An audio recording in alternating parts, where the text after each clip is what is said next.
And now to security matters. The Nigerian Army and their counterparts from Chad, Niger and other neighboring countries have begun joint patrols to counter cross-border threats posed by the Lakurawa terrorist group.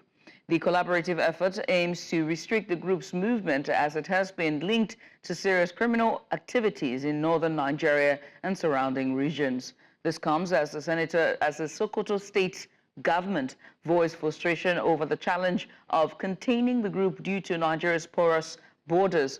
The Lakurawa group affiliated with Sahel-based terrorists, particularly from Mali and Niger Republic, emerged as a national security concern following its audacious first attack on 4th of November.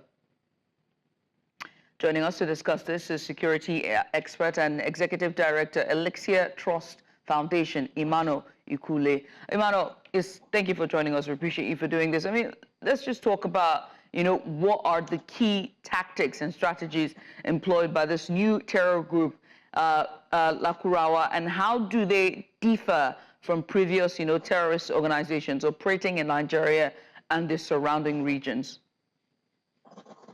The first thing is to look in, as you look into this issue, you are looking at issues of for a system like this to operate in the first place, you are looking at the absence of accountability. When you have already seen people operate before you and nothing has been done about it, it creates room for new persons to also do the same thing.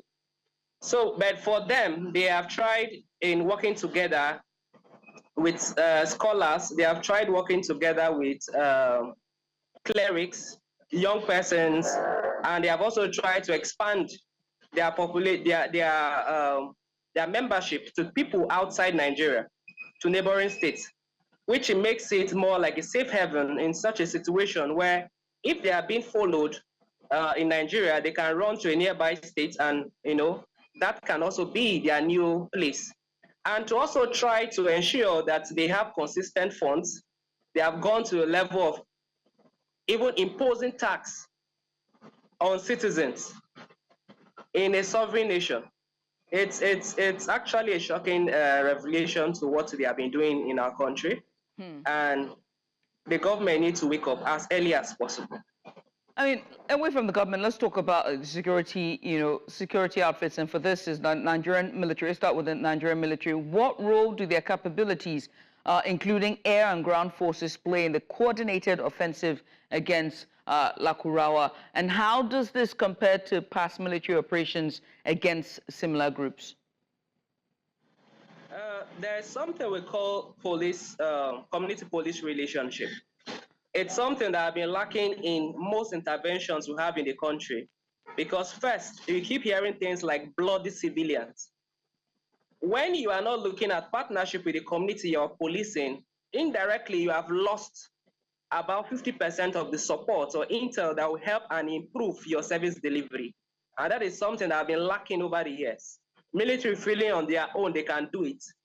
The police feeling on their own, they can do it. The vigilante feeling that on their own, they can do it.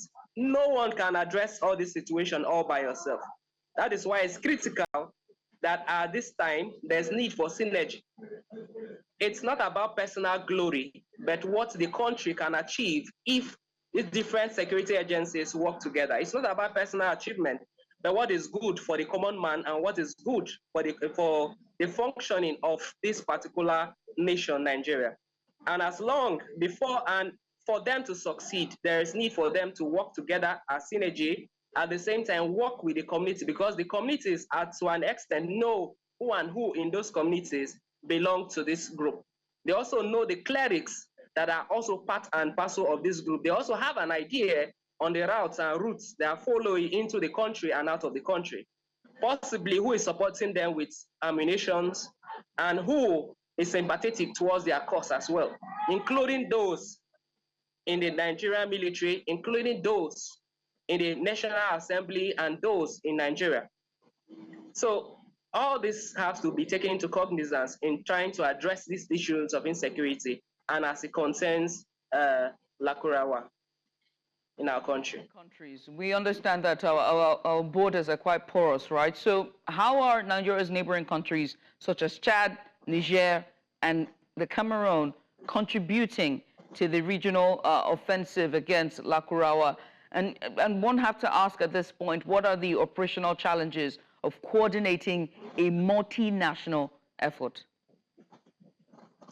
The first thing is, for a country like ours, we have reduced the role of the military to come and work within the country, which is the work of the Nigerian police force. So the presidency have to try to reorientate these persons or these different sectors. The military is their role to ensure working on the borders with immigration, with the customs and all that. They should go to their primary assignment and leave the police to police within with civil defense and maybe vigilante, and they to concentrate on the primary role, constitutionally allocated role to them. If the military can go to the borders and do what is expected of them, to a large extent, they would have reduced this threat to an extent. That is one. Secondly, I spoke about they working together. The security agencies within the country have to learn how to work together, because there are certain times they get intel on some of these moves. And if they are sharing intel and working together as a group, it should be able to address these concerns. And then as the concerns also working with in tackling issues that concerns other sovereign nations like Niger and Cameroon. There is need for synergy in the region. There have been several times that we have advocated for need for ECOWAS and other sovereign bodies to come together, or these separate nations to come together to work together, because they have a common problem. They cannot address it independent of the other, because these persons can go and hide there and come back. And you cannot just also enter into a country because you want to go and also arrest criminals in another country. You have to work together, synergize to work together. And they have to, we don't have that time. So they need, particularly our president, if you are trying to build a nation coming into force as a new civilian head of state, there is that need for him to reach out to the presidents of these various nations, bring them together, have a common plan on how they want to address these concerns. Also try to look at issues internally outside the kinetic ways of addressing this, about issues of lack of employment within the country, absence of accountability structures that check excesses of persons like this. Let us not forget that Boko Haram consistently, different times they were arrested. They were not being brought to book, they were freed. After murdering Nigerian citizens and murdering different persons, shutting down economic plans in different states, you arrest them and there's no accountability and you free them. Indirectly, you are telling them that this is the right way to go. Nothing will happen if other groups too arise. And this is the situation we are facing in the country. So there's need to have accountability structures, make it work. And the president has to be proactive about this. It doesn't concern, when you're addressing issues of insecurity in the country, put aside religion. Right. If any criminal is caught committing any crime, no matter your religion, you should be brought to book. All right. If you start talking about saving certain persons because they belong to your religion, or saving certain persons because they belong to your region, we won't address any issues. And more groups will continue to come up, because this is, for me, I'll be saying this is a very rich sector now, because the country has allowed it. And another also will be the financing of these groups, and why, whether or not this is a hydra-headed problem. When you cut off one head, another rises. Well, Emmanuel, it's been sublime having you join us today, and just very, very, very insightful perspective you brought to this discussion. We want to say thank you. Thank you so much for coming on. Thank you so much for having me. I appreciate you.